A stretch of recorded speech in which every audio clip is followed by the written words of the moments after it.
The additional revenue from the proposal is expected to be of the order of rupees 60 crore. I also propose to revise upward the existing specific rates of excise duty on tires, tubes, and flaps. However, I propose to reduce the duty on moped tires from rupees 30 at present to rupees 25 per tire. The proposal involves a revenue gain of rupees 40 crores. Special excise duty is being levied at present at the rate of 10% of basic excise duty. Certain essential items such as tea, coffee, sugar, matches, kerosene, and vanaspati are fully exempted. In addition, high-speed diesel and two-wheelers attract special excise duty at 5%. I now propose to raise the special excise duty on products which are presently attracting a 10% rate of duty to 15%. However, this increase will not be applicable to petroleum products. I also propose to exempt from this increase certain consumers' durables like motor cars and consumer electronics such as television sets, as these industries are currently passing through a difficult phase. This proposal involves a revenue gain of rupees 1,025 crores. I may say the exemption for the motor car sector is at the request of the Chief Minister of West Bengal. The changes in trade policy introduced last year.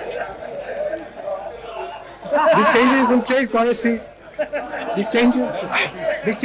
trade policy introduced last year have eliminated the differential incentive for export at higher stages of manufacture. While a uniform pattern of incentive is generally to be preferred, there is a case for introducing some disincentive for export of certain primary products where the same product can be easily exported in value-added form.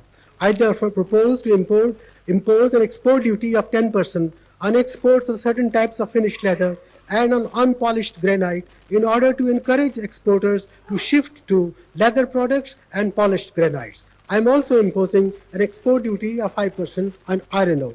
The proposals are expected to yield an additional revenue of rupees 142 crores. Sir, I have also proposed certain amendments in the finance bill seeking to effect changes in the excise and customs tariff. These amendments are generally enabling provisions and have no revenue implication. Besides, there are proposals for amendment of some of the existing notification. In order to save the time of the House, I do not propose to recount them. The proposals with regard to changes in excise duties outlined above are likely to yield additional revenue of rupees 2,515.70 crore.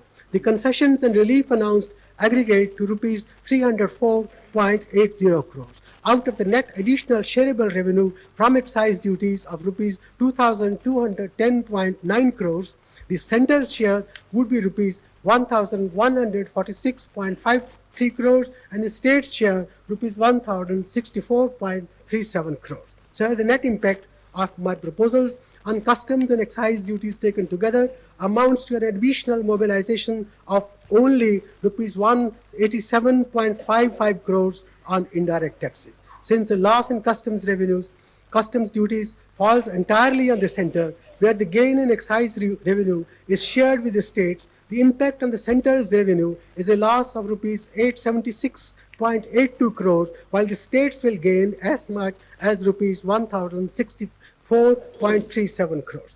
Copies of notification giving effect to the changes in customs and excise duties effective from 1st March 92 will be laid on the table of the House in due course. Taking direct and indirect taxes together, the changes I have proposed are expected to result in a net revenue loss of rupees 517 crores to the center, while the states will gain rupees 1,500 crores. Consequently, the estimated year-end budget deficit of the center for 92-93 will be rupees 5,389 crores, and the fiscal deficit for that year will be 34,408 crores. Sir, our nation will remain eternally grateful to Jawaharlal Nehru for his vision and insistence that the social and economic transformation of India had to take place in the framework of an open society committed to parliamentary democracy and the rule of law. India's development is of tremendous significance for the future of the entire developing world. To realize our development potential, we have to unshackle the human spirit of creativity, idealism, adventure, and enterprise that our people possess in abundant measure. We have to harness all our latent resources for a second industrial revolution and a second agricultural revolution. Our economy, polity, and society have to be made extraordinarily resilient and alert if we are to take full advantage of the opportunities and to minimize the risks associated with the increasing globalization of economic processes. We have to accept the need for restructuring and reform if we are to avoid an increasing marginalization of India in the evolving world economy. The economic policy changes brought about by our government under the inspiring leadership of Prime Minister Narasimha Rao in the last 8 months are inspired by this vision. Sir, our party is an inheritor of great traditions of national service. True to this heritage, we commit ourselves to providing a firm and purposeful sense of direction to the reform process so that this ancient land of India regains its glory and rightful place in the comity of nations. This budget represents a contribution to the successful implementation of this great national enterprise of building an India free from the fear of war, want, and exploitation, an India worthy of the dreams of the founding fathers of our republic. We shall pay any price, bear any burden, make any sacrifice to realize those dreams.